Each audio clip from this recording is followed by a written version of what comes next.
La economía se empezó a mover. Acá te contamos cómo. Para entender cómo estamos reactivando la economía, tenemos que dividir el país en dos sectores: el área metropolitana de Buenos Aires y el resto del territorio. En el interior, la industria manufacturera ya está totalmente habilitada para trabajar, y la actividad pasó del 54% en abril al 80% en junio. Tomemos como ejemplo la industria automotriz. En abril se produjeron un total de 0 vehículos. 0. Eso no pasaba desde que Argentina empezó a fabricarlos en la década del 50. Pero ahora la actividad se está retomando y las plantas de Volkswagen, Toyota y Scania, por ejemplo, están operativas. Y así pasa con muchos otros sectores. De abril a mayo, la actividad de la industria siderúrgica pasó del 20 al 72%. Y en el sector del caucho, plástico y textiles pasó lo mismo. Una buena forma de medir si las empresas se están recuperando es ver el consumo de energía. Cuando las empresas dejan de trabajar, apagan sus máquinas y, obvio, consumen menos. Entonces, viendo cómo va aumentando el consumo, podemos ver si se están recuperando o no. Mira este gráfico. En esta columna tenés la demanda de energía. Este 100 representa lo que venía consumiendo cada sector en promedio antes de que empezara la cuarentena. Por ejemplo, el sector de alimentos usaba una determinada cantidad de energía antes de la pandemia. Y cuando empezó el aislamiento, mantuvo una demanda constante porque nunca se dejó de producir comida. Incluso hay picos donde se consumió más energía de lo que se usaba normalmente. La industria tabacalera, por el contrario, cerró de golpe, y mientras las fábricas no funcionaban, el stock se empezó a agotar. Cuando la producción se habilitó y se establecieron los protocolos de seguridad, la demanda de energía subió súper rápido. Y así con el resto de los sectores. La reactivación también llegó a los comercios.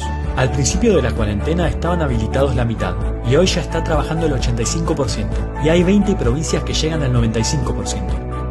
Mira este otro gráfico. Estas barras muestran el porcentaje de sectores habilitados para trabajar en cada una de las provincias el 20 de marzo. Y estas, el 11 de junio.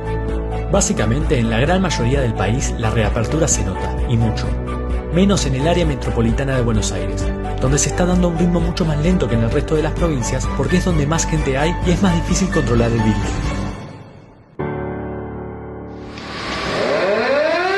La reactivación económica empezó.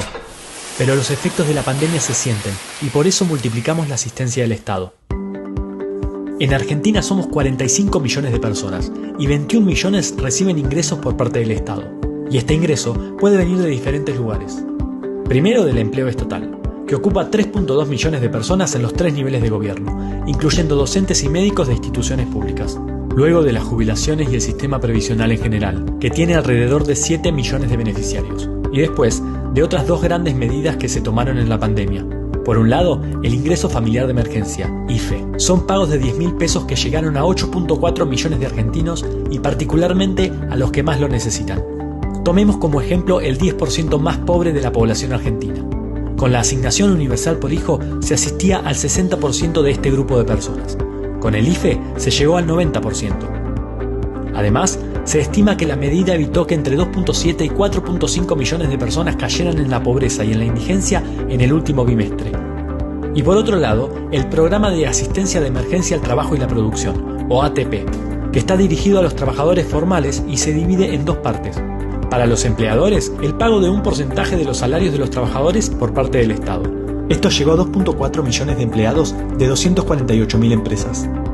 Para los monotributistas y autónomos, los créditos a tasa cero, que llegaron a 379.000 personas. Del total de dinero que se destinó a ATP, la mitad fue para los sectores de industria, 27.1%, y comercio, 23.9%. Y por último, otra de las medidas fueron los créditos a tasa del 24%, que lo recibieron 136.000 empresas, en su mayoría pymes. Y los principales sectores fueron comercio 32%, industria 29% y agro 13%. La pandemia es, para Argentina y el mundo, algo inédito.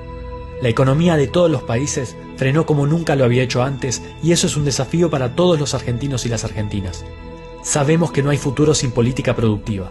Para salir adelante tenemos que incorporar tecnología, potenciar a las pymes y generar las condiciones para un crecimiento sustentable. El Estado, junto a las trabajadoras, los trabajadores y el sector privado, vamos a poner a la Argentina de pie.